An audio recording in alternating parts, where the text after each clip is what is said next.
একদিন ঘি তুলে দাও। সব লোকেরা বলছে হুজুর আপনি বুড়ো হয়ে গেছেন, এই রাতের মাঝে কোথায় নিয়ে যাবেন, এত ভারী বোঝা মোট। এক কাজ করেন, আমরা নিয়ে যাচ্ছি, আপনি চলেন, কোথায় নিয়ে যেতে হবে। বাদ করো, ছাড়ো ছাড়ো, এত দরদের এত ভালোবাসার মানুষের দেখাতে হবে না।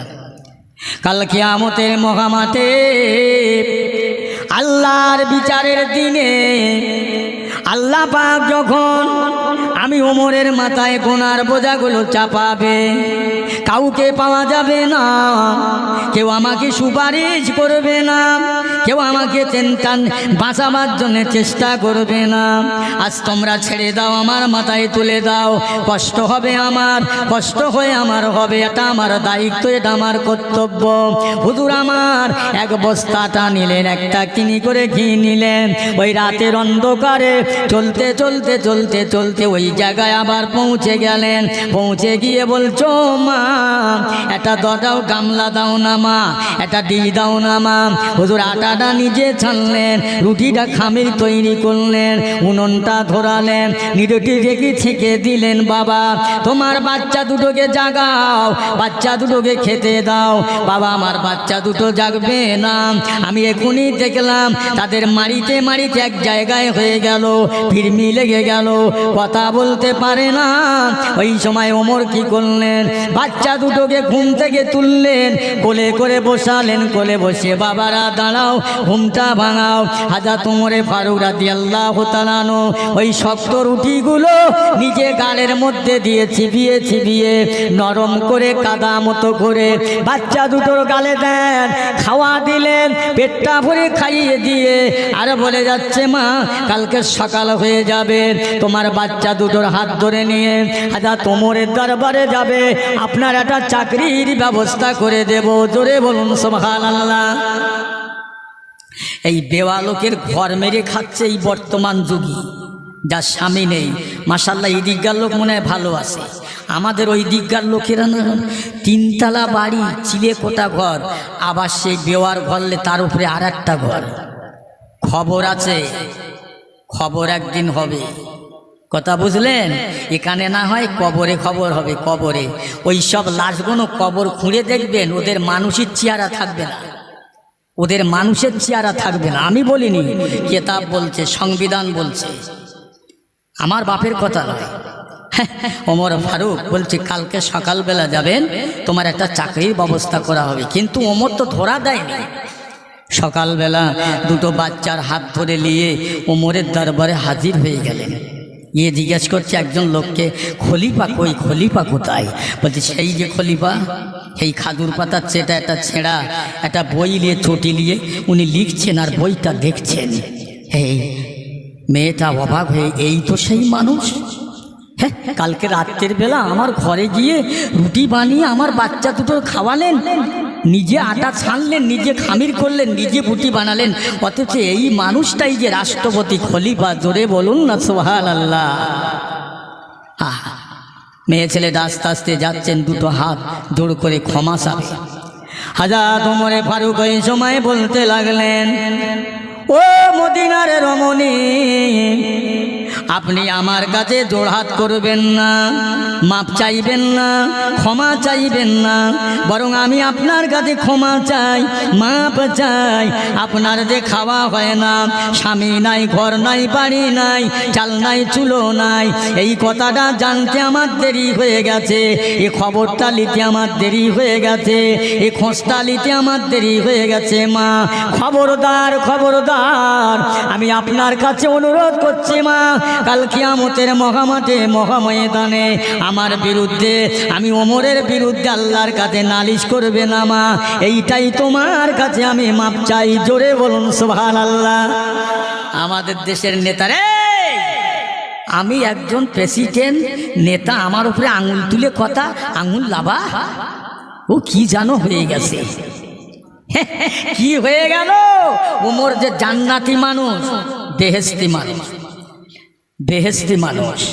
শুধু এই নয়, রমজান মাসে ঈদের চাঁদ দেখা গিয়েছে। ইতিহাস একটা একটা করে বললে ফরজ হয়ে যাবে ভাই। শেষ হবে না, কথাগুলো শুনে রাখেন। তারা কারা, আমরা কারা, তারা কেমন, আমরা কেমন।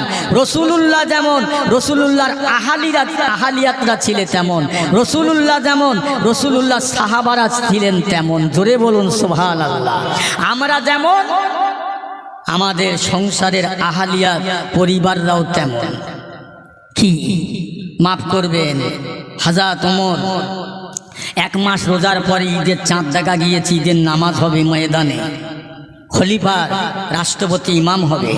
সকালবেলায় মদিনার মুসলমানেরা ওযু করে গোসল করে আতর খুশবু মেখে ঈদের ময়দানে যাচ্ছে, কিন্তু যেতে হবে ওমরের বাড়ির সম্মুখ দিয়ে। সাহাবীরা যাচ্ছে না, দেখছেন কান্নার আওয়াজ, কি করুন কান্নার আওয়াজ। এই আজকের খলিফা ইমাম হবে, আমরা ইমামের পিছনে ইক্তেদা করব, কিন্তু আজ বাদশার বাড়ির কান্না হবে কেন? আজ আনন্দের দিনে, খুশির দিনে, ঈদ মানে তো খুশি, কিন্তু আজকের কান্নার দিন কেন? সব দাঁড়িয়ে গেলেন, সাহাবীরা দাঁড়িয়ে গেলেন, কিন্তু সাহসে কুলোয় না ওমরকে ডেকে কথা বলবে। হযরত আবু হুরায়রা রাদিয়াল্লাহু তাআলা আনহু একটা সাইড দিয়ে আস্তে আস্তে মুখটা গলিয়ে বলছে, হুজুর হুজুর, কি কান্নার কথা তো না আজকের আপনার, আপনার তো আজ কাঁদার কথা নয়, কাঁদছেন কেন? চলুন, আমরা আশা করে বেরিয়েছি আপনার পেছনে নামাজ পড়ব। হযরত ওমর বলছে, কাঁদছি কেন তোমরা জানো? যে হুজুর না, জানি না। ওমর বলছেন, গো মদিনার মানুষেরা, আমি ওমর 1 মাস রোজা করলাম, তারাবি পড়লাম, ইফতারি করলাম, সেহেরি করলাম। আমার রোজাটা, আমার তারাবিটা, আমার সেহেরিটা, আমার ইফতারটা আল্লাহর দরবারে কবুল হলো কি হলো না, গ্রহণ হলো কি হলো না, সংবাদ এখন পেলাম না, সংবাদ তো পেলাম না। ও মদিনার মানুষেরা, আল্লাহর নবী দিন দুনিয়ার বাদশা বললেন, যার নামাজটা, যার রোজাটা, যার হজটা, যার যাকাতটা আল্লাহর দরবারে কবুল হবে না, ওই হজটা যাকাতটা আল্লাহ পাক গাঁটি করে পুটলি করে জমিন আর আসমান মধ্যস্থলে আল্লাহ ঝুলিয়ে রাখবে, লটকাতে থাকবে। কাল ময়দানে মহাশরে ওই মানুষের আমলটা, ওই মানুষের ইবাদতটা আল্লাহ পাক বলবেন, লাইলে তোর আমল, লাইলে তোর নামাজ। আল্লাহর নবী বলেছেন, ওই নামাজটা, ওই রোজাটা কবুল হবে না, ওই নামাজটা, ওই রোজাটা, যার নামাজটার মুখে ছুঁড়ে মারা হবে। আমি ওমর বড় ভয় হয়, চিন্তা হয়, আমার নামাজটা, আমার ইবাদতটা আল্লাহর দরবারে যদি কবুল না হয়, তাহলে কিয়ামতের ময়দানে আল্লাহ পাক যদি আমার মুখে ছুঁড়ে মেরে দেয়, আমি কি জবাব দেব, আমি কি কৈফিয়ত দেব? এই জন্য আমি ওমর চিন্তা করছি, পরে বসে কাঁদতে লেগেছে। আল্লাহ পাক আমার নামাজটা, আমার রোজাটা, আমার ইফতারি তারাবি সেহরিটা আল্লাহর দরবারে কবুল হয় না, হলো না, হলো কি জানি না। যদি কবুল না হয়, আমার আনন্দ করা চলে না, খুশি করা চলে না। তোমাদেরটা কবুল হয়েছে, তোমরা খুশি করতে পারো। কি জান্নাতি মানুষের চিন্তা ভাবনা এত, আর আমরা, আমাদের চিন্তা ভাবনা আলাদা। আমার পিয়ারা ভাইরা, এরা ভয় করেছিলেন। ওমর রাতের বেলা কাঁদেন আর বলেন, আল্লাহ আমাকে ওমর না করে, রাষ্ট্রপতি না করে, খলিফা না করে, মানুষ না করে, আল্লাহ আমাকে যদি এই আরব দেশের গাছ বানাতে, উঠেরাম ধুমবার আমার গাছের পাতা খেয়ে নিত, আমি ওমর হিসাব হতো না। ও রব্বুল আলামিন, আল্লাহ পাক আপনি যদি আমাকে আরবের জগতের পাথর বানাতে, কাঁকর বানাতে, আরবের মানুষেরা দাবিয়ে চলে যেত, মেরে চলে যেত, আমি ওমরকে হিসাব হতো না। আল্লাহ পাক আমাকে যদি আরবের উট বানাতে, দুম্বা বানাতে, ছাগল বানাতে, লোকেরা আমাকে যত্ন করে, ফুলে পিষে ফুলে যত্ন করে, হিষ্টবিষ্ট করে, জব করে, গোস্ত করে, রান্না করে খেয়ে নিত, আমি ওমর কোনো হিসাব হতো না। চিন্তা করে। আর আমাদের কি হবে? আমার ভাইরা, আমি আপনাদের কাছে বেশি ওয়াজ করতে পারবো না, খুব লম্বা চওড়া নয়, সংক্ষেপ করে দুটো কথা, যে কথাগুলো আল্লাহ বলায় তাই বলি, আমার ক্ষমতা নেই বলবার ভাই। এই মাইকের ফোনে মুখ দিয়ে কথা বলার শক্তি আমার নেই, একমাত্র আমার বাপ মার নেই, আমার পীরের দোয়া, আমার ওস্তাদের দোয়া, আপনাদের দোয়া, আলেম ওলামাদের দোয়া, ওলি আউলিয়াদের দোয়া, বাকি